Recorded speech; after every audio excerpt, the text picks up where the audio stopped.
Thank you to LaborFirst for sponsoring today's show of Better Bad Ideas. Let's get into it. I'm Sean O'Brien, General President of the International Brotherhood of Teamsters. Put your helmets on, buckle your chin straps. It's a full contact sport. We're going to find out who has a better bad idea. We are here on Better Bad Ideas today with Jimmy with the Stamina Cash. How are you, sir? Good. How are you? Thank you for coming on our podcast. Became a big fan. My son has been talking about you and saying, Dad, you got to get this guy on the show. You got to get this guy on the podcast. Why do I need you on my podcast? Because we're brothers. We're brothers. We're union brothers. Oh, you are? Yeah. So yeah. You are like a TikTok sensation. You have, I think, 711,000 followers on TikTok. And I tell you, I love watching it because, you know, I've been watching a lot of your shorts and everything else gearing up for this interview. It brings back a lot of memories, even though I'm a lot older than you. But one thing remains the same. The fucking schools still look the same. So Worcester has not put any money into any of their schools. No, we don't have any money. Yeah, you got plenty of money out there. But you are a third-generation janitor. A proud third-generation janitor, by the way. Right. And we've got similarities. I'm a fourth-generation Teamster. And I read some things about you online, and you said, ironically, like, I knew I was going to be a janitor because my grandfather was a janitor, my dad was a janitor, and I was a janitor. And I don't think people appreciate what value you bring to the school system. And I mean that with all sincerity, no joking around. I'm a huge advocate of working people, been my whole life. And, you know, when I started in the Teamsters Union, you know, we were basically representing truck drivers and small crafts and everything else. And then we got into the school bus business. And I used to always argue that school bus drivers are just as important as superintendents because, you know, they have the first interaction to these children, our most precious commodity. Right. From the start of their day, and the bus driver is the last person that they see. Right. At the end of the day. So they should be entitled to pensions just like. Absolutely. And I used to say this, just like the lunch ladies, the janitors, the teachers, and the administration, and throwing a school nurse here and there, right? Oh, yeah. So tell us about, you know, your story on, you know, you probably, like all of the rest of us, you had aspirations of maybe going to college, didn't work out. And so you go into the family business, so to speak, right? Yeah. So tell us about yourself. Yeah, I didn't really have aspirations for college, truly. I wanted, as a kid, I wanted to be in show business, you know. I remember just watching music videos on MTV. I saw, like, Living on a Prayer, Bon Jovi was dangling over the crowd. Hence the hair. Yeah. So, yeah, the mop. And he's dangling over the crowd or whatever. I'm watching these music videos. I was like, I wanted to be like David Lee Roth or something. You know what I mean? You doing just karate performing. kicks. Yeah. Performing for the family. Yep. And, you know, my dad worked as a janitor at the high school up the street. He'd take me in there and, you know, I'd show off for the other guys there. And, is your dad still alive? No, he passed in 93. Oh, geez. Yeah, sorry. long time ago. You were young. Long time. Yeah. You were very young. Yes, yeah. So, yeah, I was 9 years old. I was in elementary school, 3rd grade, and my grandmother was the secretary at my elementary school. And, you know, I wasn't never that great in school. You know? Couldn't get away with shit in that school. No, right? she saw me. They'd move my desk to the back of the class, and she'd walk by in the hallway and, like, shake her finger at me and be like, shit, she knows. And she heard all the, like, teachers talking about you. Oh, yeah. In the lunchroom and all that stuff. I couldn't get away with anything. Teachers, Always. I mean, I love teachers. I mean, as far as I'm a huge supporter of teachers union.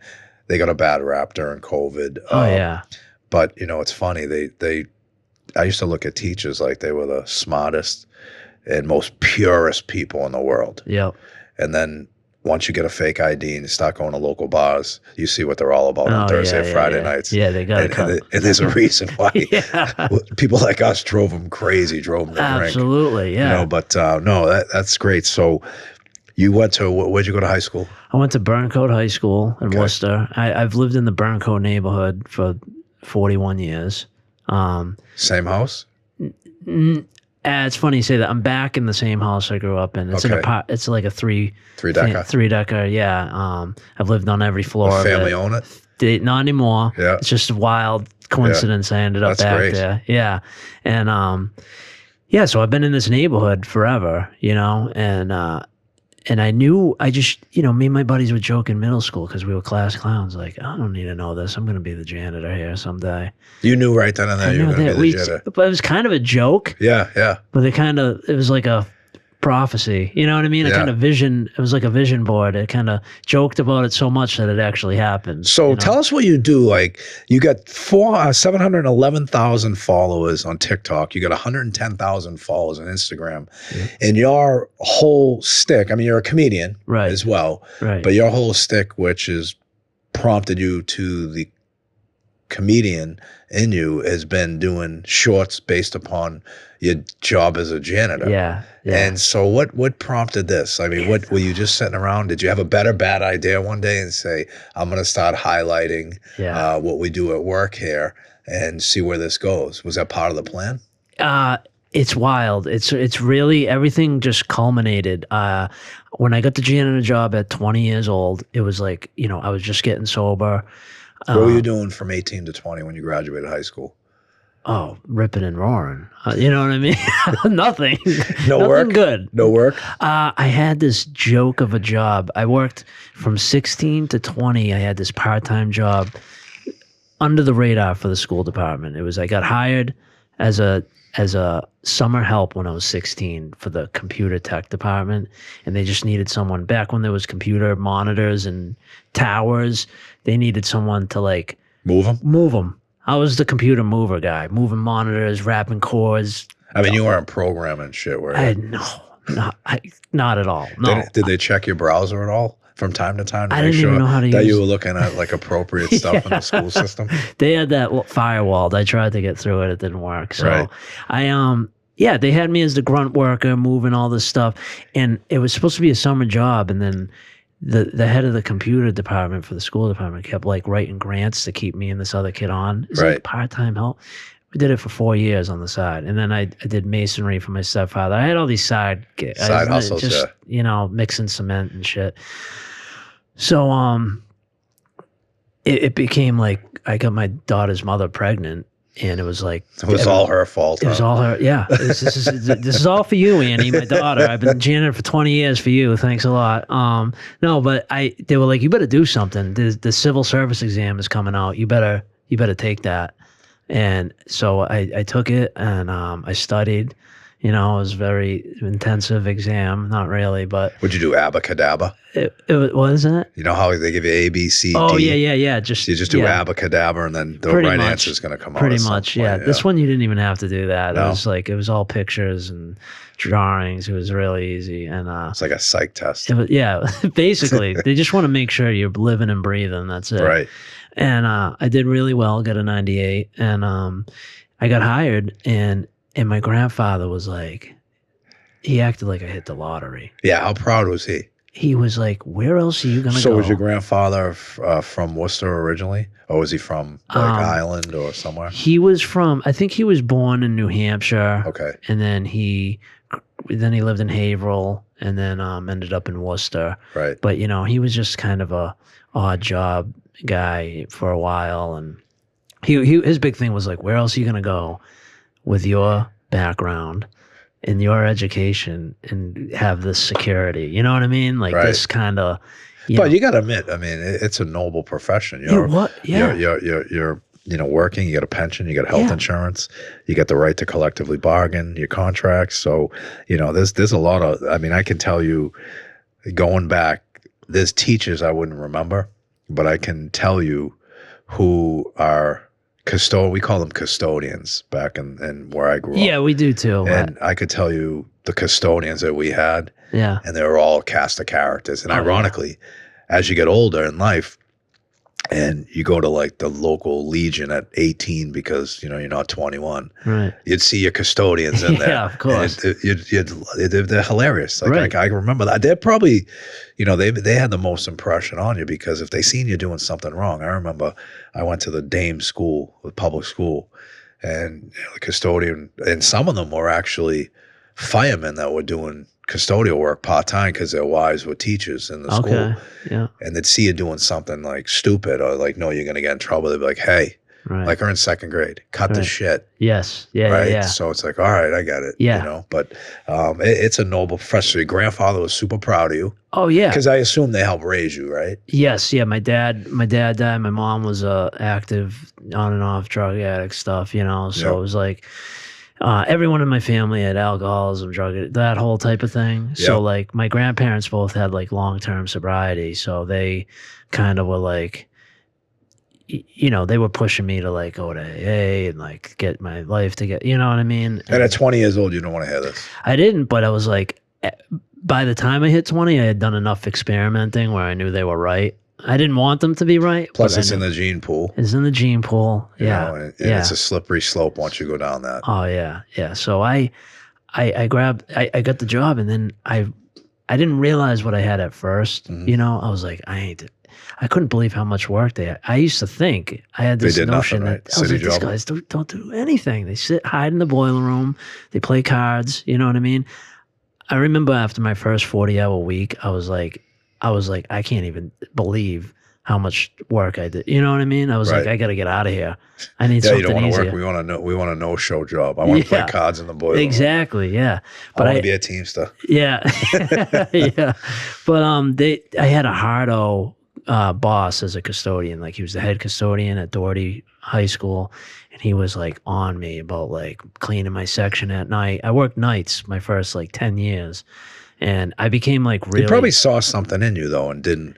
You know, back then, those old timers, especially going into the workplace, you know, they threw compliments out like sore caps. Right. You know, they weren't going to cut you a break. And you know what? I'll be honest with you. When I got in the union, my first day on the job, I'll never forget the union hall sent me down because I did my apprenticeship program through Shaughnessy Crane, which the family's great, best experience of my life. But I'm walking into a room of hardened men. Some are Vietnam veterans, some are, you know, South Boston, Charlestown, you know, Dorchester guys, tough guys. And, you know, I'm a 18-year-old kid that just finished a semester playing college football. I'm in great shape. I think I'm the toughest person in the world. Yeah. And you walk in there and you know, it's a humbling experience because I go over and introduce myself to the shop steward because I knew the etiquette. You know, I grew up in a union family. Go over and see the steward, make your introductions. My first introduction to my shop steward, when I went over and talked to him, he says, I know who you are. Stand in that fucking corner and don't open your mouth till you're spoken to. And guess what I did? Even though the big, tough football player, I went over and because you know, hey, this is the way it is. Yes, yeah. Is it the right way or wrong way? I don't know nowadays, but it was the way that it was. So my point is that person that was hard to you probably saw something in you, wanted to make sure that you're representing him, I guess, so to speak, if he's your boss. And he wants to make sure that, you know, you're going to do the right thing and learn the right way. Absolutely. Unfortunately, now, if you have those similar conversations with this generation, you're going to end up in human resources, probably fired, and that poor kid's going to be in therapy because he's never been spoken to that way in his life. Absolutely. Yeah, no, you're right. I'm grateful for this guy. This guy whipped me into shape. You know, I was like, I can't believe how serious he takes this job. I couldn't, he'd call me up and he'd go, hey, Jimmy, this is your boss, Bob. And I'm like, he had to declare that he was my boss when he'd call me. This is your boss. He'll call me in for snow removal, 6 a.m. This is your boss. This is your boss, Bob, every time. And I'd be like, oh my God. I'm going to try that at home. Like every time I call home or like text, I'll be like, hey, this is your boss. Yeah. Listen up. I might try it. You think it'll work? I think it worked for me. I'd jump out of bed right away. So sobriety, you're 21 years old. Yeah. Or 20 years old. 20. Been sober 20 years. You're 41 now. Yeah. So like we always talk, and I'm a huge advocate for sobriety. I'm a huge advocate for helping people that have, you know, substance abuse problems or drinking problems or mental health issues. Right. Luckily, I don't think I have any of those, but you just never know, right? But I always have, you know, I'll have an occasional drink, a beer, whatever. Never did drugs, never got into that. I always worked. But it's like we always say, like my friends and I will joke, because we've got some friends that are sober. My life partner is sober. And we'll talk and we'll say, I never want to abuse it because I don't want to lose it. Right. But where we can say that because we don't have the gene, we don't have the gene pool which will trigger that. But you must at a young age. I mean, think about it. Most people, and Chris Herron, we had Chris Herron on a few weeks ago. And Chris is a great example. And, he was addicted to heroin. Right. Opioids. And, he got sober. And when he said, his reference was, my dad, Miller Lights all day long. Like still to this day, Miller Lights, he's like, drug addiction, when you get sober from drug addiction, it's not a quick fix, but he goes, it's alcohol addiction's a slow roll. He goes, I got sober at 32 years old. And when I said sober, completely sober, he said, I'm sober from drugs and alcohol. He goes, what I'm seeing now is 60, 70-year-old people that have been drinking their whole lives. He goes, I got sober at 32 from drugs, which I'm sober from alcohol. Alcohol really wasn't my, big thing for me. He said, but, that slow roll of alcohol, it's just most people don't realize it till they're later in life and they've missed out on everything in between. Similar story. I mean, you gave up alcohol at 20 years old, 21? It was not like 19. 19. Yeah. So most people are just getting started at 19. Yeah, I know. Yeah. This episode is brought to you by Catches Law Group, proud advocates for injured workers and their families since 1986. If you've been hurt on the job, navigating the workers' comp system can feel like fighting an uphill battle. That's where Catches Law comes in. They've recovered over $3 billion for hardworking people just like you, and they don't back down when your rights are on the line.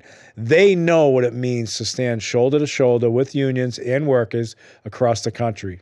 Because at Catches Law, it's not just about compensation, it's about justice. Learn more at catcheslaw.com. That's KECHES law.com. And I've got to tell you, there is no law firm that fights harder to make sure that our members get the just due that they deserve.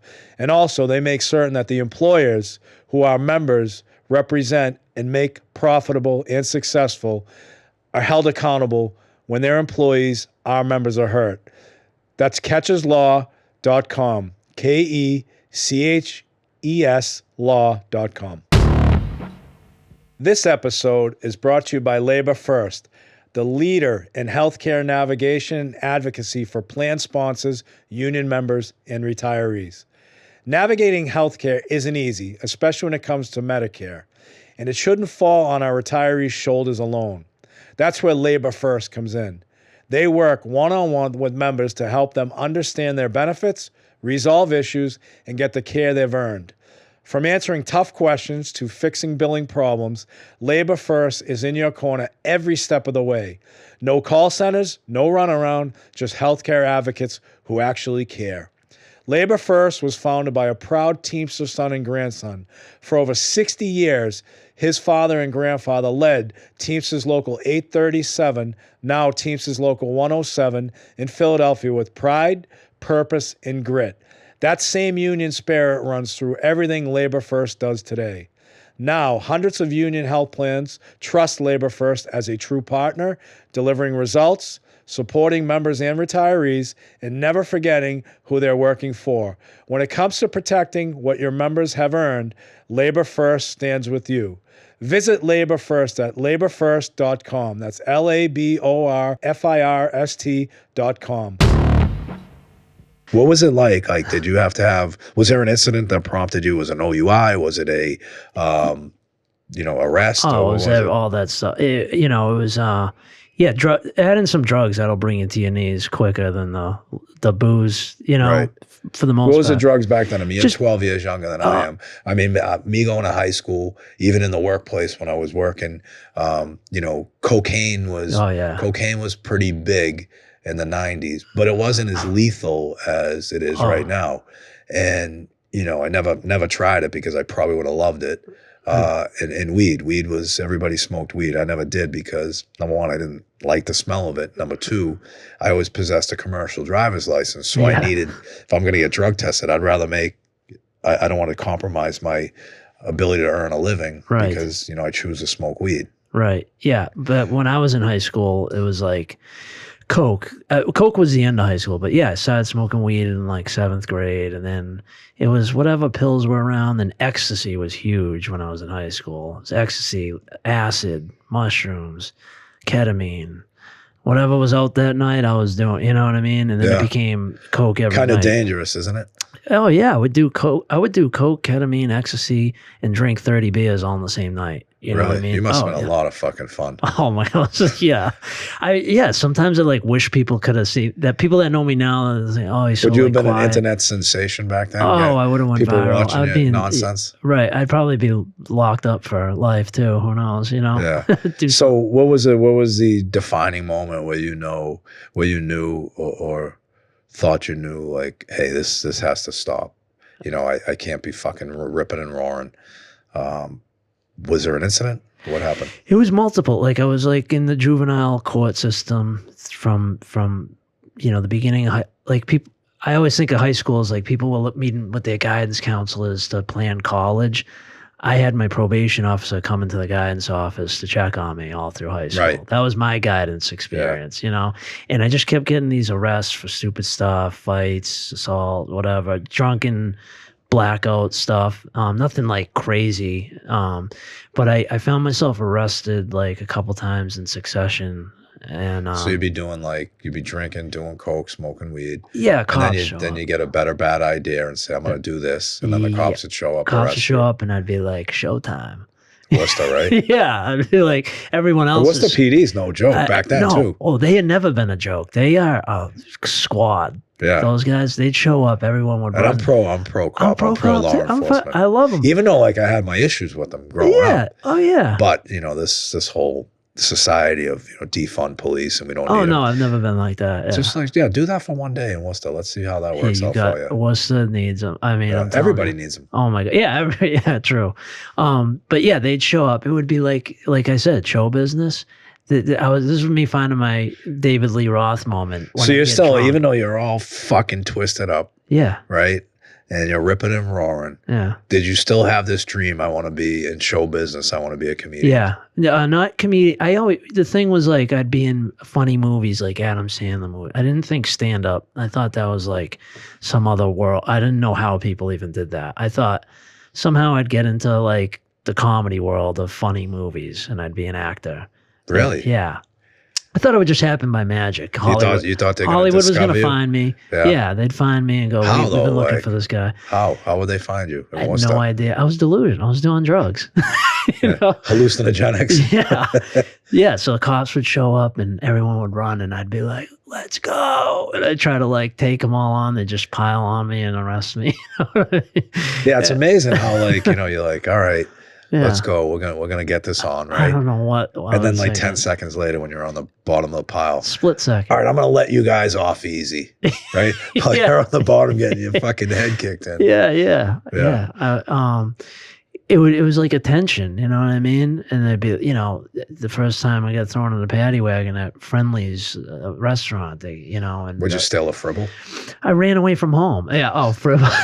The 222. Do you remember that? $2.22. No, that was after. After me. I loved Friendly. We'd hang out there, but I'd run away from home. It was like a Chin's whatever, and they like found me there, and I was there with like 20 friends. We're smoking butts. This was before they banned smoking, and there was a smoking section in Friendly's. I feel like I grew up in the 1950s, but this was like the end of the 90s. Yeah, like 2-inch ash on your cigarette. Yeah, everyone's smoking at the same time in a smoke. I mean, you don't smoke now, do you? No. It's the worst fucking habit in Crazy, America. Yeah. Now they got vaping too. It's got to be just as bad. Just as bad, but they came in and they pulled out a picture of me. No, they go, anyone know where this kid James is? And I'm the first one to talk. Yeah, I go, yeah, he went up to his friend Johnny McLaughlin's house and he pulled out a picture of me and he goes, oh, is that right? And then the paddy wagon pulls in the lot, and all my friends line up in the window at Friendly's, and I'm like, I'm scared as hell, but I'm also like, they're out there like this loser. Yeah, right? but in my head, I'm like, I'm a rock star. Yeah, I'm a But beast. then, yeah, Straight up gangster. I'm a beast. Yeah, and then after a few years of this, I ended up in a holding cell, like, and I was like, it just hit me like a rock. Like, I was like, this is going to be the rest of your life. Yeah, because it doesn't progressively get better if that's the road you're going to go down. Yeah, it hit me. I had to point. You would have stayed at you would have been at that luxurious accommodation at some point in time. You know, the Worcester House of Correction. Oh, yeah. Guy Glotus as the sheriff. Oh, yeah. Guy's the best. That guy. Yeah. You know? Well, I used to go when he had the halfway house. I think it was him. They had it was called, it was like a house that the sheriff used to live in on the property. Mm-hmm. And when I got sober, I used to go up there and run meetings for the prisoners up there. Yeah. So what finally did you just wake up one morning and say, I'm done? Or did you, it was did in someone the jail come cell. Did you have an intervention? Or? It was the jail. I had the thought of, I can't imagine my life with or without drinking. So I felt like I didn't even deserve to like. So was your daughter's mother pregnant at this point in time? Or no. No. That came after you were sober? That came after I got sober, and then there was nothing else to do. And that nothing else to do. So it's like you just figured, hey, I got nothing else to do. I can't drink or do drugs anymore. I'm just gonna get this girl pregnant and have a daughter. Plan, but that's kind of what you get. I got in a relationship or whatever, and that happened. But probably the best thing that's happened to you in your life. Best thing. It was a miracle. Yeah, it's crazy. I still can't believe it. So you're working now. You're sober. You're working, doing your nights. 10 years on nights as a janitor. Nights. It's like, and you still have this illusion that you're going to be super famous in movies. Yeah, and obviously it didn't happen the way that you wanted it to or the time frame you did. So in this 10 years, you're working nights, trying to be a good dad. TikTok's not around. Right? None of this stuff's around. Are you pursuing your dream of being in movies, or are you just fucking around? Fucking around. I went back to school. I went to community college. I did the 2 year. I did that for you got your associate's degree? Yeah, I did that for like 8 years, 2-year school. Hey, just chipped away at it. Can never give up. No, and I didn't know what I was doing. I remember hearing. I had my brother on the podcast, my baby brother. Yeah. And I said to him, hey, because we all went to the same high school. I'm like, best 5 years of your life, Yeah. Well, that was community college for me, a decade. I made the dean's list the whole time. Yeah, well, one class every year. One class, yeah. You should be able to focus on that. Aced every class. It was I felt good about it. I was really into it. And then I heard someone talk about a stand-up comedy class. I don't know if they offered one at that school. And stand-up comedy is completely off your radar screen at this point in time. Right. You have no idea that this is what you want to do. But I would assume like people gravitated because you were pretty funny. I mean, I watch your TikTok videos. Yeah. I'm like, I would love to fucking hang around with this guy. Yeah. This is hilarious. Yeah. We have a blast at work. Like we'd be joking around, right, pranking each other. Let's talk about Pat. Oh, Pat, yes. Pat, that character. He's like the unsung hero. He is. He's my brother. He's my partner in crime. No, he's a janitor as well? Oh, yeah. Yeah. So, and they let you guys work together? We kind of, it's amazing. He doesn't look like, and I don't know him, and please don't take this the wrong way. Ball of fire. I'm watching like, he's not going to die from overexertion. No. You know what I mean? Yeah. I'm going to die from carrying him on my back for But I do like his Raiders gear, though. He's that was my favorite team. Really? My whole life. Oh, same with him. Because the Patriots sucked when I was growing up. Same with him, yeah. The Bruins weren't good. Red Sox weren't good. The only one that was good was the Celtics. But I love the Raiders. He's stuck with that. That kid's a character, huh? He's amazing, yeah.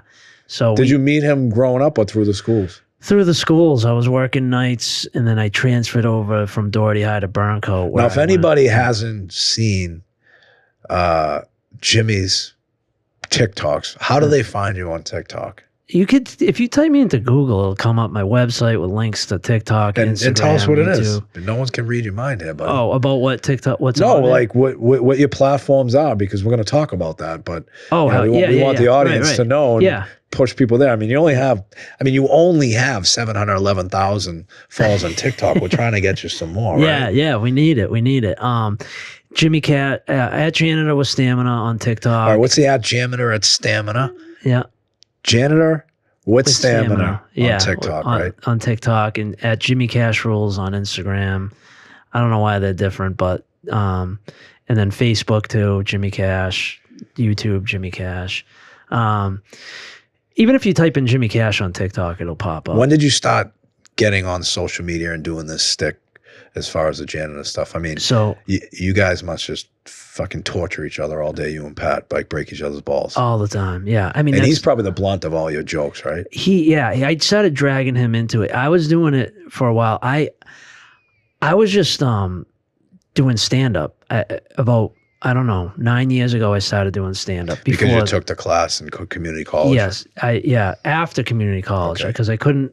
It was a night course, so finally, I did some introspective writing, and I did like a workbook. What is like fucking comedy class like? Like, It you know, was stu- oh, you go that? no, but you take a It was class. stupid. What if you suck? Oh yeah, Like, I mean, do they grade you? you do so. Like, Everyone sucks. does your like instructor go, all right, buddy, look, I appreciate you taking the class. We're gonna give you a D. This is not for you. You're not funny. They should do that. They don't. You're not funny.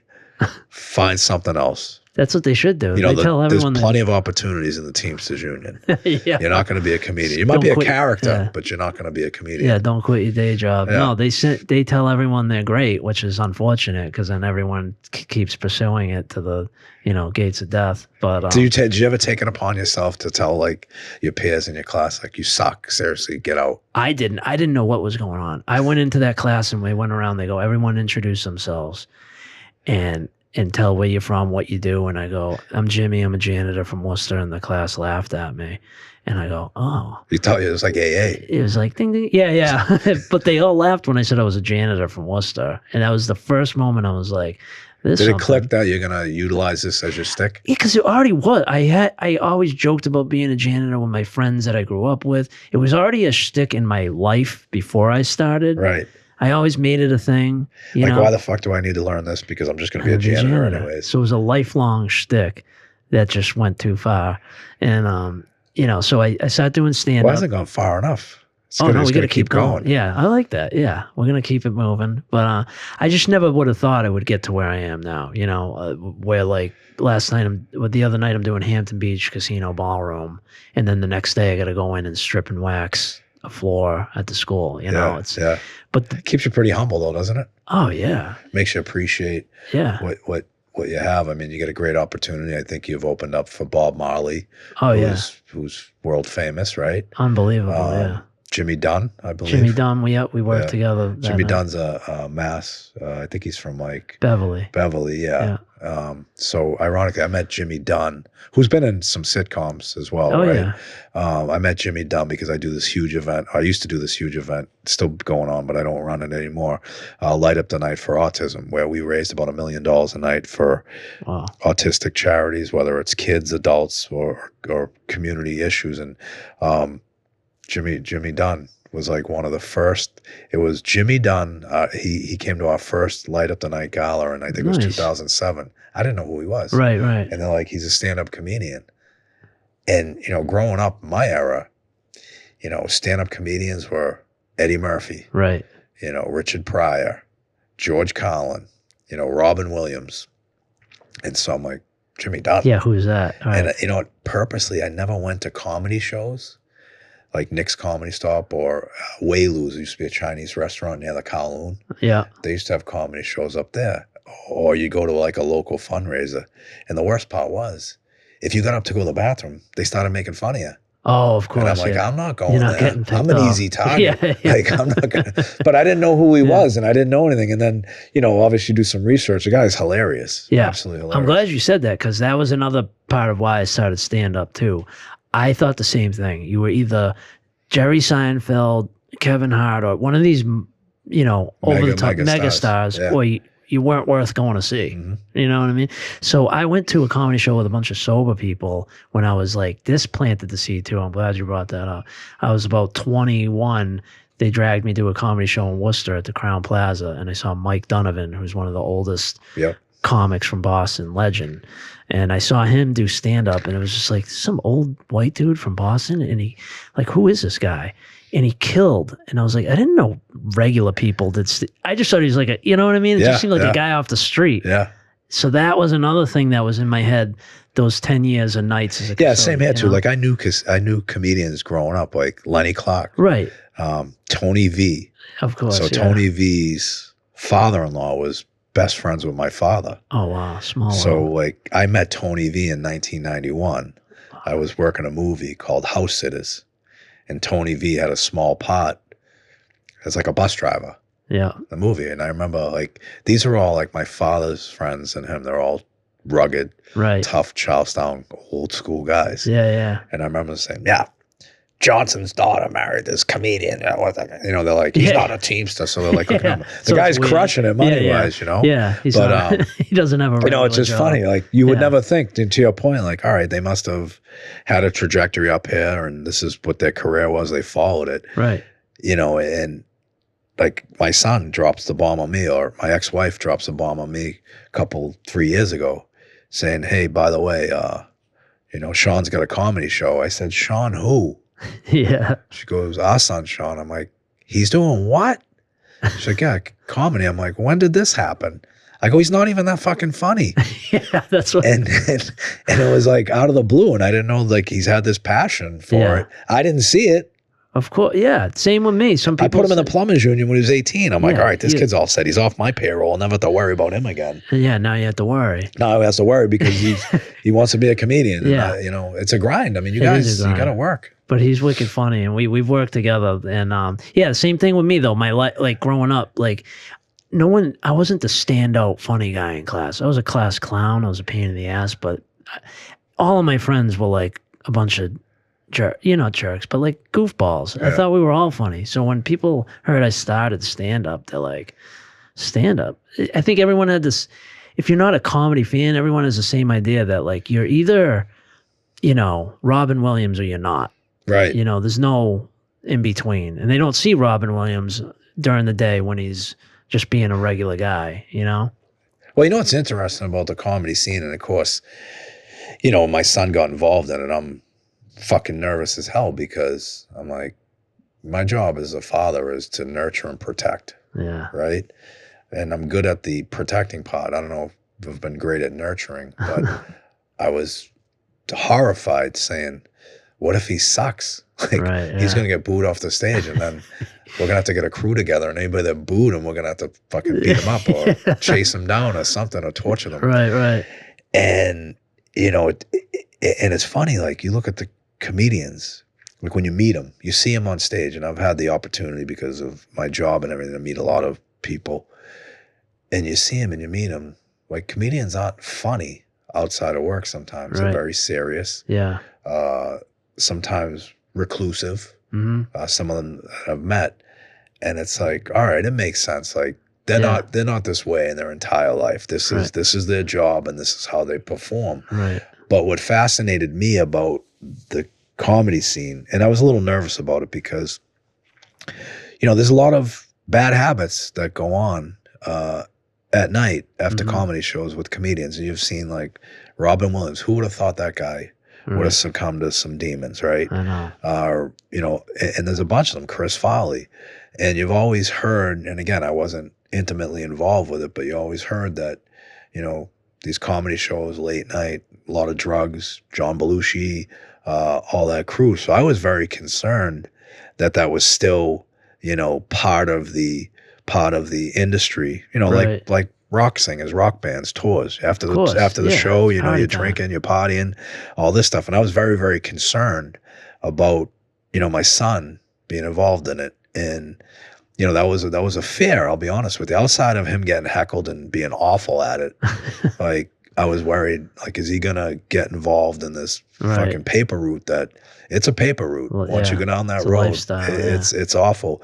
And he got in with a good bunch of guys at first, and I didn't realize how protective and the camaraderie there is with these local comedians. I mean, Dave Russo, Oh yeah. great guy. Yeah. I know him. He's from Malden. Like, I didn't know he was a comedian.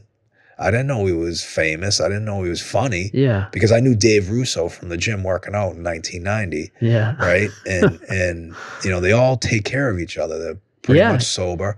A lot of them are that my son runs with. And then, you know, Lenny Clark has been very good to my son. Steve Sweeney graduated high school with my mother. Oh wow. But I Yeah. did say to my son one time, I love Steve Sweeney. Me I'm too. like, something clicking here? He's like, what? I said, see how important it is to have a pension? Yeah. He's like, why? I go, he's 77 years old and he's still hustling at comedy clubs. And he's good. Yeah. He's really good. Yeah. And I'm sure he makes a good living at it. But, you know, I'm like, you got to look at every side of this. But, you know, the people he runs with, and I tell you, you guys are all competitors with each other. Oh, you think about you're competing, right? Yeah. But I've never seen an industry where you embrace your competitors and you're like, hey, I got a show coming up. Why don't you come do my show? Yeah. Like normally, like if someone wants to come after me for my job, they got to run an election to get to me. Right. And guess what? I'm looking at like you're trying to steal food out of my kid's mouth. Yeah. I'm going to fight you and I'm going to make you try and earn what you think you want. But it's completely different in the comedy world. Yeah, there are beefs and stuff, people that don't get it. There's different groups and all that. But yeah, it's competitive, but everyone works together to support each other too. If you're in, you know, friends, like give you a tag on your joke, or, you know, why don't you try this next time? Or they want to see you do good. If they're good at it and they're smart, they know that you don't want it to be a bad show. You don't want everyone on the show to suck before you, because then the audience. Well, your name's on it too. Your name's on it, and you like. But you also, you want to get better, and you know, where it can be competitive is when you first come around and everyone treats you like a loser. Treat you like this guy? Treat you like that. The boss that used to call you up, say this is your boss. Yeah, some loser. That, you know, I'm going to do that today when I'm on the plane. Do it. Oh, I can't when I'm wait. texting. I'm going to do it. I'm going to call Pat. I'm going to text my girlfriend, Christine, when I'm on the plane. I'm like, this is your boss. Uh-oh. You think she'll like that? Probably not. I'm going to do it to Pat right when I leave here. I'll call him up. Pat, this is your boss. That guy, we got to get him on the show. Yeah, he's going to come in. But he had to stay there and hold down the fort today. Did you call in sick today? Vacation day. So day. I'm good. Yeah, you guys got like 200,000 vacation I days. get like 21 a year. 21. And I get like the sick days accumulate every year. And people are like, why don't you leave your job to do comedy? I'm like, do you think comedy, getting back to what we were talking about, do you think comedy is your comedy and or the TikTok and or the side hustle you're doing? Do you think this is a coping mechanism to staying sober and, you know, basically just another avenue to deal with sobriety? Yeah, I think it's probably deeper than that. I probably just wanted attention my whole life too. You know, I was a creative person, but also like my parents weren't around. So like, it was like a attention seeker. So you're in the crib, like, pick me up, pick me up. Exactly. Yeah. Yeah, I know someone like that. Yeah. Yeah. So that's how it. Do you have any siblings? I have a sister that's 18 years younger than me. Okay. So my mom got sober. She ended up hooking up with my sponsor. Oh, great. And this is the product of my mom and sponsor is my sister. So you're responsible for all this. Yes. Yeah. I'm kind of like her step sponsor brother, whatever it is. That's kind of strange. It is strange. I mean, that's Worcester for you. It is Worcester. I mean, Worcester is one of the most bizarre places. And I do have a lot of friends out there. Yeah. And there was always like, when you go to Worcester, and we've got a big Teamster presence out there, do not drink the water. You'll be fucked up. Yeah, that's funny. That's what they said about the Burncoat neighborhood. There's something in the water because all my friends were crazy, So don't drink the water. So not only will you got sober, you're kind of like Tinder before it even existed. What do you mean? Hooking your mom up with your sponsor. Oh yeah, I did. So you're like the old dating shows on TV. Well, it was a diversion. My mom were they sly about it? No, I kind of wanted it because this was before I got sober. I got locked up as a juvenile for the weekend, and my mom picked me up from lockup, and she goes, "I found this guy. He did 20 years in Walpole, and he's going to take you to meetings." And I thought it was going to be like an episode of Scared Straight. Oz? Yeah, Oz. No, that was a frightening show. Did you ever watch that? Or Prison Break. On HBO? No. Frightening. That should be a deterrent from anybody that thinks they want to go to prison. Yeah, I used to want to escape from prison. That was one of my other dreams as a kid, is escape from prison. That was like, escape from prison, rob a bank. I had just a weird, most people want to break out of prison. Yeah. And here you are, 20 years old, want to break in. Yeah. That's pretty cool. Twisted. So this guy picks me up, and he's the nicest guy ever, you know, and we go to meetings, we become like buddies. This is before I got sober for real. I knew I probably needed to. And then one day he invited me to go to like Newport Beach in the summer, but I was starting to hang out with my old playmates and get banged up. And I told my mother that he invited me to the beach, and she goes, well, can you ask him if I can go instead? So I go, my mom wants to go with you. Weird, but they went, and next thing you know, I got a sister. You think she had a plan? I think weird so, thing, yeah. you had a sister. Yeah, next thing you know, I got a sister. That's great. Yeah. And so, yeah, I always call him my sponsor. Gave a whole new meaning to the name Stepfather because he took me through the steps, you know. That's great. That's good. Yeah. So what is a day in the life like for you? You start work at 6:30 in the morning. 6 in the morning. Yeah. Right? And you've got all these tasks that you need to get done. Yeah. What has been, you know, the toughest part of, because you're pretty famous now. People recognize you. You're doing your job. Mm-hmm. What is it like dealing with the faculty and staff? Well, some of them can be bugs, you know. I've become very good friends with the community there, and they all know I do my videos and stuff, and I don't really I know how to do it on the sly, like before work or after work, or if I got to squeeze a video in the middle of the day, it's usually away from everybody. You know what I mean? I know how to do it, but the teachers, Carl the janitor from the Breakfast Club, the movie, said it best. We're the eyes and ears of the institution. Right. Janitor. So I know everything that's going on. I'm like the town, you know, I'm the one they go to. Did you hear this? Like, I'm involved in the gossip. The gossip doesn't happen in schools with teachers. And yeah, I'm in the middle of it all. Like, who's mad at who didn't cover whose class, you know, which teacher is hooking up with another teacher or whatever. You know what I mean? I know that shit must be interesting. Especially, you know, when the domestics flare up. Oh yeah, I just move around there, and I try to stay out of. I try to be the neutral party. Some of that shit must be funny though. Oh, it's great. Yeah. And you don't tell anybody about it, obviously. No, you can't. But like when people one side of the story, yes, and then someone else is gonna come to give you their version. Like, are you ever like, yeah. what about this? Yeah, like, I know the whole scope of the whole thing, you know, and then me and Pat talk about it. I go back and tell Pat, you're not going to believe this. And Pat, let me ask you about Pat, because he's a character. He naturally jumped out at me because he's in the background. You know, he's got the muscle shirt on with no muscles. Right. But a character doesn't give two shits about anything. No, right. Nothing. And like, he must buy into the gossip. Is he a little gossiper? Oh, he loves it. But does he like to gossip a little bit? A little. Oh yeah. More than you'd know. Yeah. He seems like the type that'd be like, you know, he looks around and he's loving it, and he's probably one that like kind of likes to start a fire here and there. Oh yeah. Now Pat is very prevalent in all your TikTok videos and everything. So everybody listening or watching, you've got to go on. You got to see us and see this kid. He's a character. Yeah. He's like the generic version of Turtle from Entourage. Oh yeah. Right? Yeah, I guess so. Yeah. People say we're like Jay and Silent Bob too. They say that. I get all sorts of stuff.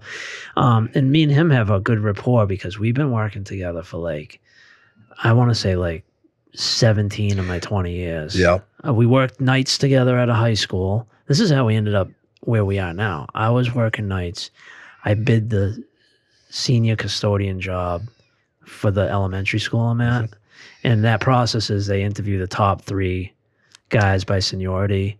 You get an interview. I got it, locked it in. Now I'm the head custodian of the school, which only has one night guy. The night guys bid every 2 years. It's just an open bidding. You know, you could bump. So when I went there, Pat bumped my night guy out to come be with me. And that was our game plan forever. That's great. Same age, right? Yeah. So we couldn't believe it. We felt like we scammed the system. You know? So your comedy is based upon your day job for the most part. Yeah. And, you know, which you've got tremendous content because there's always some nonsense going on in the school. Yeah. Not only just put the kids aside, but I mean, just you can probably get all your material just from their daily A lot of it, interactions with the teachers, the It's staff. just it's like the perspective of the janitor, of how you kind of like everything shit flows downstream and it hits me right in the face, you Right. know, and I deal with all the weird stuff that happens, you know, and the janitor is kind of like the random guy in the school. Like everyone's an authority figure Right. to the kids, and I'm just Oh, they think they are. yeah, they think they are, exactly. Right.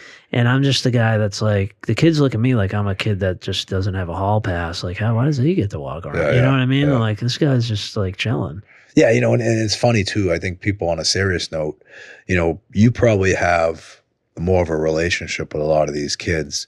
They probably feel more comfortable coming to you, talking to you than they would some of these academics that, you know, walk around. Oh, yeah. You know, like, my mission is to make these kids smart. No, Right. your mission is to nurture and influence and, you know, have a rapport with these kids. And Yeah. look, I mean, you know, I say this all the time, you know, the lunch lady is just as important as the superintendent, because you're interacting with these kids. You're cleaning up when they throw up because the lunch sucked or the milk was sour, right?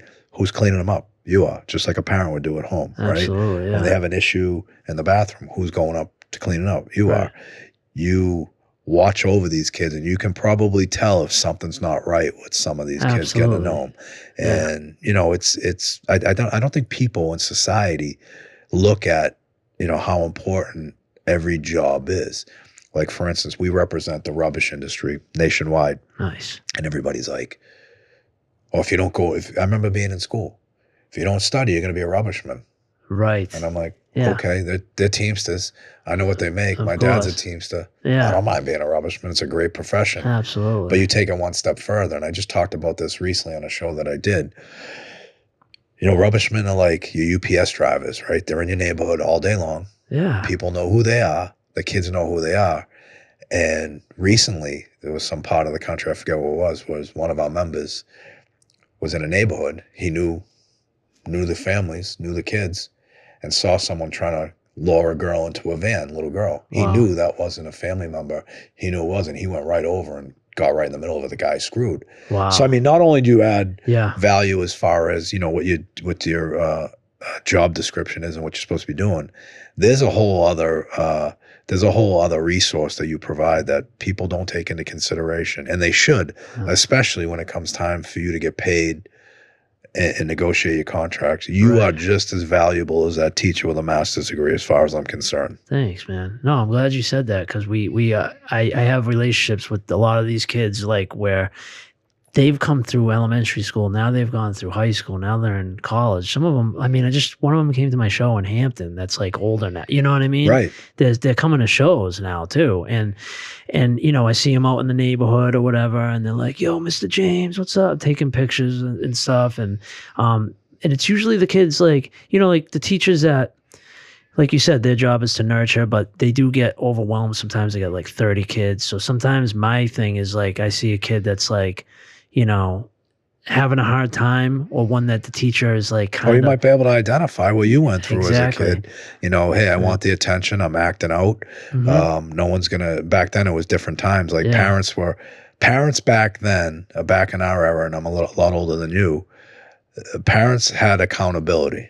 Yeah. Right? Because there wasn't this pressure in life and society where, you know, both parents today have to work.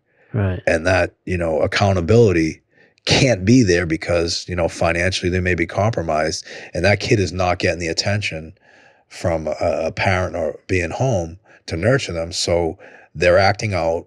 They're, you know, not being brought up like we have, no fault of their own. Right. And then you have someone like yourself that, you know, kind of went through a similar thing. Single mom, had addiction, had some struggles. And, you know, you can identify, I'm sure you Absolutely. have that radar where you can focus in on someone and say, this kid needs some attention. Yeah. This kid needs some.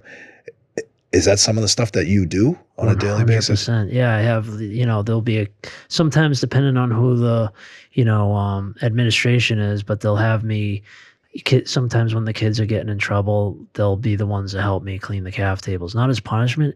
The kids that are usually like... Those are the ones you want to be with. And they usually want to do it too. Yeah. They're like, this is like a reward. You know, the kids that aren't getting in trouble, but they get in trouble just once and they have to help me, they feel like it's a punishment. So I went to St. Joe's in Medford. Funny story. Yeah. And, you know, if your parents didn't work bingo, which mine never worked bingo, Yeah. you know, you get assessed, you know, more money on your tuition if you didn't work X amount of bingos. It was Wednesday night, every Wednesday night. But in order to avoid that, if your parents didn't work bingo, you would have to go each day and put the chairs up in the cafeteria. So you'd put like the folding chairs up on one side, Yeah. and your buddy, who usually was a fucking mental case like we were, Yeah. would flip the other side of it. You'd stack them all in these huge tables. Right. So part of the school where we went to was like working class people, and then you had kind of a rich, a better section of the city where, you know, a little more affluent people went there.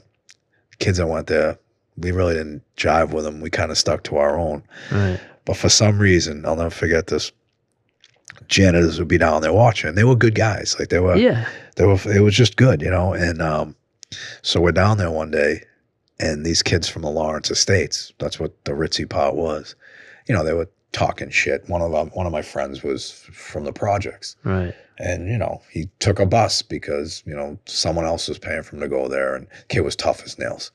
And, you know, we're down there, and that's the crew we gravitated to. That was our crew. And these kids were like, you know, going to ski in Vail. Oh, yeah. Right. And we're lucky if we went to Wright's Pond in Medford or something, you know. And, you know, they have all, you know, they just, you know, they were brought up a lot differently than we were. So I remember at one point this kid from the projects, like they're busting his balls because, you know, his parents didn't have much. He didn't have anything. And so he's looking at the fire extinguisher on the wall, and Oh boy. he grabs it and he just unloads, soaks all these kids. It was pressurized water. Nice. So of course, what do? We all grab one and we further soak all of them. Nice. The janitor was laughing his ass off, right? Yeah. We all have to go to the principal's office. Parents have to come up. Yeah. We're like raking leaves in the convent on Saturdays because we're in trouble. That's our discipline. Yeah. But the janitors after that, they were like, yeah, I don't like those smart ass, smug little bastards. Like they were like not encouraging it, but they were like, they were on your they side. knew, like they knew who you're dealing they get with. It was hilarious. I tell you, it was the best. That's amazing. Yeah. You'd walk by them in the hallway and then like give you a wink, like you knew that, you know, they were with you. They were had on your side. back. Yeah. I fist bumped the one, you know, all the kids that I'm boys with, you know what I mean? And they'll message me now, the ones that are older now, like, hey, I'll never forget you, man. Like, usually I develop like a rapport with the ones that are like usually on the outskirts, troubled. Right. You know, talk to them at lunch. This is shit I don't do videos about because I'm not gonna be like, hey, look at me with this kid that I'm helping. This is like behind the scenes. Yeah, it's amazing how many people use that platform to demonstrate, they want to highlight the fact that, you know, they're helping people, which is great. Right. I help people every day. I try it every single day. Yeah. However, you know, you don't want that to be, you don't want to use that as a springboard to your stardom or your fame. Right. You want to do it naturally because that's what you've done your whole life. Yeah, and then I'm not going to put the kids on camera. You know what I mean? It's like it probably cause you a problem. Yeah, I mean, but there's ones that, you know, like I said, just came to a show at Hampton, and I made sure to talk to my manager to like connect with him so he could come backstage and take a picture on the stage and be, you know what I mean? Yeah, like, that's their Super Bowl. That's That's their Super Bowl. Exactly, they get to meet. Yeah, he was they like, get to be behind scenes and everything else. So, now, did Pat get Blink's fried dough that day? Oh, I'm sure he got a lot more than that. Did he? I'll tell you that. Yeah. He had a good night. Yeah. So what is your week like? Like you're working Monday through Friday, doing your job, and then you're doing the stand-up comedy, you're doing the videos. What is a week in the life of you like? Because I saw your venue. I think you're booked like constantly. Yeah, always. And so a day could be like, you know, a day that I have a show is like I get up 5 something, run out the door. I'm just scrambling every morning. I can't adjust to because I'm out late too, so I have to sleep as late as I can. Right. I'm not like up at 3 a.m. getting ready. So I just scramble out the door, go in the school, and I have a section of the building I clean. You know, Pat has his, I have mine. Pat works nights. Mm-hmm. So I come in, I do my section, open the building, boom, the kids come in, trash the place. The teachers come in, trash the place. lunches start, gets more trash. Just running around, putting out little fires here and there. Some days, of course, are slower than others. Sure. Some days, it could be chaos all day. Yeah, try to get a video in if I can, if I have an idea. Every single day. If I can't, yeah. The goal is to. Yeah. But if nothing comes to me, I try to be like, all right, don't force it. Right. But so now the end of the day is here, squeezing a video. Now I'm out the door. I'm editing the video in between going to the gym and going home. Edit in the gym parking lot, go to the gym, leave the gym, edit a little more. You're not one of those guys working out with your phone, are you? No, but I do. Looking at it? No, I can't. Yeah, but I do a video once a week for my gym for the membership. I see you do kind of a CrossFit group. Yeah, something like that. But that's just, they film me once a week. The good news is it doesn't get easier as you get older doing that stuff. No, I'm getting hurt. I'm I did CrossFit for 10 years. Yeah, no, I'm hurting. brutal. I'm making it's a little lighter than CrossFit, I think, but yeah. So I'm editing the video, posting it to all the platforms, and I'm jumping in the shower. I'm out the door on the way to New Hampshire to do a show. Backstage, sitting there, checking the likes and the. So comments. I love the fact I was reading an article that you did, I think, with the Worcester Telegram and Gazette, and it said, "Are you going to leave being a janitor to pursue this further? Because you are probably able to make a living doing this." And you're like, "I don't know. I have a pension." Yeah. Yeah, right, exactly. Which is important. It is, yeah. It's important, and it's funny because that stuff like that resonates with me. Hey, there's always an opportunity, but is this opportunity going to make me sacrifice something that I'm going to need later on in life? Yeah, I don't want to be 70 years old hustling like we were just talking about, where I'm where I desperately need to do every show that comes down the pike. Well, the good news for you is you got a young daughter, right? Yeah. How old is she? 20? 20, yeah. Right. So, I got screwed and I have two of the best kids in the world. Yeah. But, daughters always take care of their fathers. Oh, right. Okay. So she'll be wailing you to the show, changing your diaper before you go on. I hope so. I'll be sitting in some fucking nursing home with oatmeal running down my chin, begging my kids to change the channel, and they'll be laughing at me. Yeah. I can see so Sean. that's gonna be the, that'll be your life versus mine at that point in time. No, just reminding me of the boss. That's all. I don't know about that. I don't know. They don't listen. My kids could care less. Yeah. So what is on the horizon for you? I'm just plugging along. I sometimes have to step back and smell the roses because I'm always in scramble mode. I feel like, one, I get the security of the day job where I go, I don't care. Let's think about that. That's 8 hours where you know what your day is like. Exactly. I love it. What's coming and what's going, and you can deal with that. It's outside of work that, especially scheduling. And I don't know what you have. What do you have for a staff? Do you have a staff? Do you have people that staff you and do all that stuff and schedule you? Yeah. I mean, my staff at school is Pat, and then my staff for comedy is my manager, Eric, and he deals with all that. And who is Eric? Let's talk about Eric. He's here right now. Is he? Yeah. He's somebody that I met early in the comedy game. I was friends with his brother, and I was taking a stand-up class on the sly. I wasn't telling. His brother was a friend of mine from recovery stuff, and he goes, my brother Eric is running a show in Marlboro, a stand-up show, and I hadn't told anybody that I was doing it yet, and I went to the stand-up show, and Eric was running the show, and I was like, oh man. And then I started getting into it, right? And I started kind of following him around, and he started running these recovery shows, which was like a wild synchronicity thing for me. That I had that was the other aspect of my comedies. Because people think they're funny when they're drinking and fucked up, right? Yeah. But this was for recovery, for sober houses and shit, Yeah. So he would run these shows at halfway houses. And that's where I first started to get he would put me on these shows. Eric would run them. And that's going to be a tough crowd too. No, but that was where I did the best. Right. I was because I had that rapport. Sure. I knew the lifestyle. Right. So they would, and I was like, all right, I can do this, and then, Eric's been helping me out right along the whole time. And then as things started, but not officially until the last couple of years where shit started picking up. So you got Turtle. I mean, you're like a Worcester entourage. Yeah. You've got Pat, who is Turtle. Yeah. Right. Yeah. And then you got E. Right. Eric E. Yeah. From the show, right? Yeah. So I mean. Yeah, man. It's only up from here. I know it is. Yeah. I don't know what's next. It's I need a bigger staff. Maybe. I don't know. What's it like? You currently opening up for Bob Marley or Not anymore. Okay. It ran its course. He helped me out tremendously. I got so much experience. he with was that. just at the Chevalier Theater in Medford Oh yeah, about 6 months ago. he's a and beast. yeah, I mean, here's another guy. You hear Bob Marley, I'm like, didn't he die? Like, wasn't he Right. reggae singer Yeah. smoking weed? Yeah, And then he's like one of the One of the most biggest- famous comedians. Yeah, he's a rare. He's a unique situation. There's not a lot of people where he's like based in New England and he has the following that like he could just sell out shows every weekend. He's like an anomaly to the whole comedy world. how is your daughter embraced? Because that's the most important person in your life, I would assume, outside of me now. How is she embracing? Because it's got to be difficult for her. Like, you're getting noticed all the time. Yeah. People always coming up to you to talk to you or to take a selfie or a picture.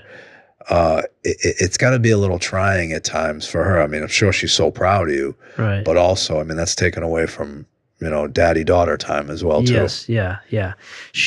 Well, I'm glad you said that. She's the one who got me because I meant to circle back to that. Was she got me into TikTok How long ago? during COVID? She was like that because I was doing like YouTube videos a little bit. I didn't know what Yeah. I was doing. I was throwing shit at Right. the wall. She goes, "Dad, you got to get on TikTok. This is 2020." And I was like, "What?" And she showed me, and I was like, "I don't know how to dance." Like if everyone was dancing on there, Yeah. I was like, "That's crazy." She goes, "No, just do whatever you do, and put it on TikTok." So I started dabbling with it, and next thing you know, boom, like It's addictive, though. I'll tell you, yeah, I started watching TikTok and get Yeah. involved. Like, my job requires, social media and all this stuff. Not so course. much about us, but you watch and monitor different things. So yeah, I signed up for TikTok one day, and you can go down this rabbit hole real easy. Like, I'm in yeah. airports a lot of times, and if I'm not doing work, it's sometimes you get bored. And I'm watching this guy. You probably know him. You probably see him, and it's just amazing how, the internet has made it a lot easier in social media to do what you're doing, what other people want to strive to do in the comedy world and all this stuff. But I watched this guy, and I was like, I love this guy. It's the One Mailman. Have you ever seen this guy? Oh, with the grill. Yeah, he calls yeah. everybody little stank of booty. Yeah. And he's yeah. a U.S. Postal Service Yes, worker. Yeah, he's still doing it. Well, he retired, but Wow. I used to watch this guy, and every Yeah. time I see him, I'm like, this fucking guy is I know. awesome. Yeah, and now he's cool. doing stand-up. I know. I saw that. Yeah. But I think he quit his day job, which might have been a mistake, but It might be. He's got his work cut out on the stand-up end, but since he has such a big following, he might be all right. I lucked out. There's a lot of TikTokers that blew up, and then they go, "Oh, how do I monetize this more?" They get into stand-up, but then they suck. I'm not saying he the sucks. stand-up I don't know. really doesn't monetize your social media, does it? I mean, you're monetizing based upon shorts and sizzle reels and I stuff don't like care. that. Well, it's coming in for the views and stuff like that. I've saved up all my view money and bought my daughter her first car, and it was Right. like a piece of shit car. Yeah. So like that's the kind of Well, money. I think our show and our social media platform owes money. Yeah. I think we owe money right now. I might I'm too, probably buying actually. someone else's daughter a car. Yeah, I don't get shit. So the live performance is where you're gonna make some money, So a lot of these guys get big on TikTok and they try to go into stand up, but they're like already now they don't have the experience, Right. So they're trying to. Well, I think headline these shows. everybody looks at it as like, all right, I want to be a social media influencer. Right. And if he can do it, I can do it. If she can do it, I can do it. It's not that easy. Ain't that easy. And, it's such a competitive arena right now Yeah. where, you've got to have value on what you're putting out there. And I think, what you're doing is, people like to laugh. I think in society, like people look for an avenue, no matter how bad their day is, they want to find something funny.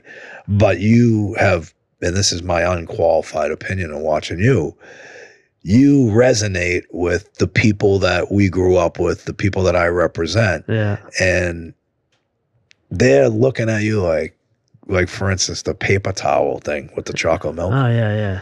There's nothing worse than the paper towels in a public school and the toilet paper. Right. Right. I would never go number 2 in school. I would be dying before. Really? Yeah. No. Oh, wow. Because I knew it was going to be a problem with the toilet paper. If there was any. Yeah. Right. But, just spilling the sour chocolate milk. Right.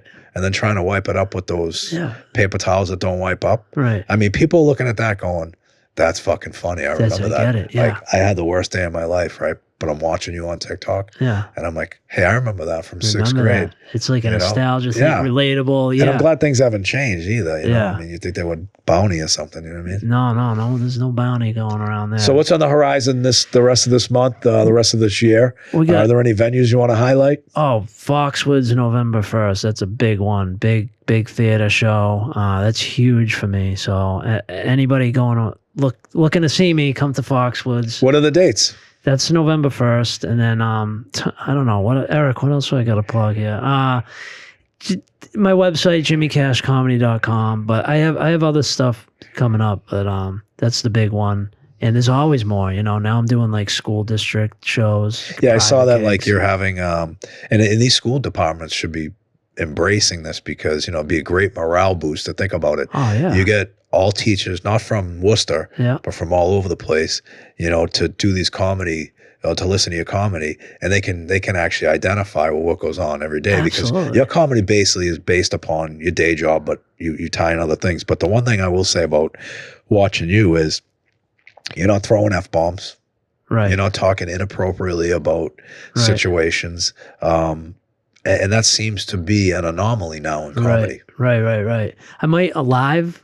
I crank it up a little bit when we're live, but online I try to keep it like, Well, you have such a diverse audience. You have the Exactly. students that are watching you, Yeah. right? And then you have also, I'm sure, knowing Worcester as I know it, you've got people watching to make sure you don't step the up line. because they'll be ready to pounce, right? Yeah.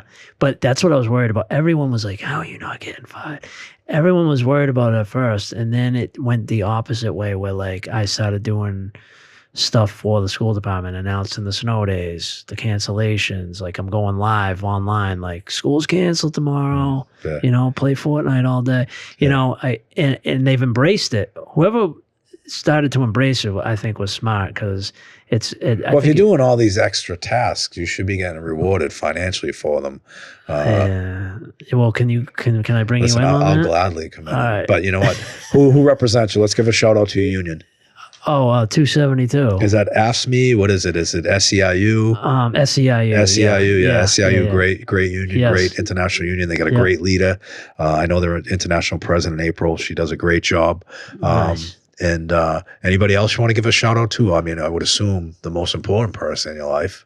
Pat. Pat's the most important person in life. Pat, Eric, my girlfriend, my daughter Annie. She just finished like a floral school. She's becoming a florist. So, Okay, good. Yeah. Excellent. And who else we got? My sister. Your mother? My mother. My word to my mother. And Word to your mother? word to my mom. Yeah. That's Rest in like, peace, Dad. Yeah. I know you watch me. All right. So outside of people that are deceased in your life, Yeah. right? If you could have lunch with anybody in the world, who would it be? Oh man, that's a crazy one, man. That's a curveball there. Anybody in the world? Oh, I probably Adam Sandler. Yep. Yeah, he was like my. He's a New baby. Hampshire guy. He's my hero. Yeah, when I was growing up, he was my hero. Yeah. And I'd love to. I've met Adam Sandler a Really? couple of times. Yeah. So what you see is what you get. Okay. So my dad and my brother did both of his movies, Grown Ups 1 and 2. Oh really? Yeah, because Nice. we Teamsters, we do all the motion pictures nationwide. Oh wow. And my father worked on the sets for 50 years, and I got to meet him, and he's just a great yeah, to the chill crew. dude.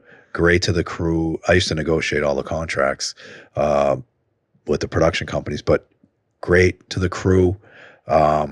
Very family orientated. One of them, Grown Up sets, he actually had them build a full court basketball court, and they'd be playing basketball in between sets wow. or in between, shots and everything else. that's cool. Just a genuine guy, and Man. real down to earth Yeah, I guy. gotta So meet that's him. a great choice. Yeah, he's. And maybe yeah. we can help facilitate That that. would be great, man. That would be my dream.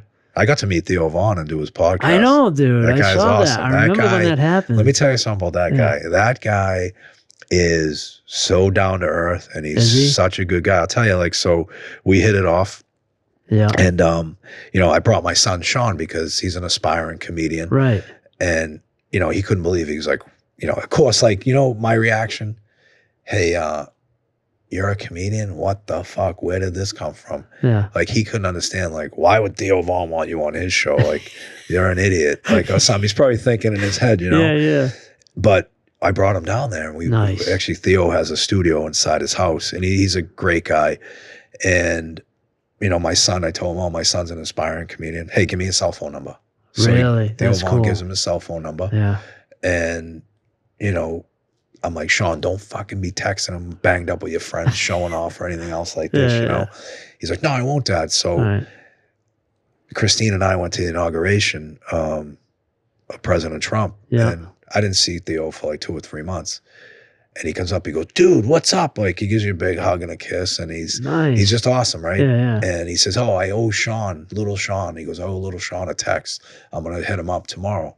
All right, whatever. Like, so Sean was with us in D.C. I said, hey, Theo Vaughn said he's going to text you, whatever. Next day, Theo Vaughn texts him. I mean, that's just the type of guy he is. Yeah, that's right. So about 3 months ago, my son's going to Nashville.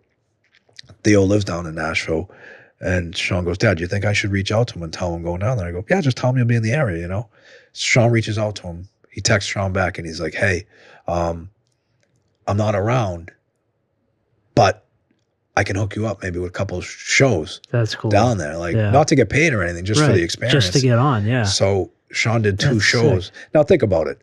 He's doing shows all in Boston area. Everybody know, you know, same old stuff, you know, whatever. But like when you go outside, and we have a unique vernacular being from Boston and Massachusetts, where some people don't think we're fucking funny. Right. Or they think we're being sarcastic or wise. Yeah. But he goes down there, and because of Theo, he's like, Dad, they love us. Like, they love Boston people down there. And I'm like, well, that's good. It's good exposure. But my point is, it's like, you get Adam Sandler's of the world, you get Theo Vaughn's, where very wealthy, very famous, very successful. Like, they don't have to give time to you, me, or my kid. Right. But I think that's just characteristic of when you are doing good things and you've made it, you know, you want to see someone else do the same thing you did, instead of just, you know, hey, it's not worth my time. But I guess we all can take a lesson out of their playbook is, you know, never forget where you come from. No matter how famous you are. The janitor is just as important as a superintendent. Right on. Right. And, you know, at the end of the day, so my famous lunch, and I say this every episode, my person I want to have lunch with is Snoop Dogg. Snoop. Really? I love the guy. Snoop Double G. And I've met been very lucky, very fortunate, met a lot of people. Yeah. But Snoop's like the guy, you know. Did you listen to him like in high but I just love, I mean, his vocabulary is hilarious. I mean, you know, what's crack-a-lackin', mac-a-lackin'. You know, I watched him commentate on the celebrity boxing show, and Jake Paul beat the snot out of, who was a kid from the, play for the Celtics, Nate, the shook guy. He fought one of the Celtics? Yeah, it was like, remember the little guy, Nate? Was it Nate? I forget his name. Who was it? Who was it? He played for the Celtics. He was like 5'9". But he was hilarious. High as a kite, smoking weed. And just hilarious commentator. So, but I just like what he does because, you know why? I like his vibe because, you know, he grew up in a neighborhood, tough neighborhood, dealt with some, you know, pretty serious issues, has been with the same woman for like 35 years. Wow, that's rare. And coaches his kids' football teams. They're grown now. I've seen that. That's but you watch all that stuff, and I mean, that's as famous and as controversial he is. He's a regular guy, you know. And I would just love the opportunity to sit down and have lunch with him. That's a good one. And torture him, you know. I didn't even think about that. Me. I mean, think about Martha Stewart and best friends. Oh, I know. Yeah, that's a good pair. Absolutely. Right there. Well, listen, it's an honor and a privilege to have you on the show. It's an honor to be here, man. Let's plug what you got going on. Let's plug your social media. And if you haven't been on TikTok to see this amazing young man, tell us about where we can find you. Yeah, look me up on TikTok at Janitor with Stamina, Jimmy Cash, whatever you want to type in, at Jimmy Cash Rules on Instagram, and, you know, Google it. I'm there. Great. Thank you very much. And I appreciate you being on Better Bad Ideas. Thanks, man.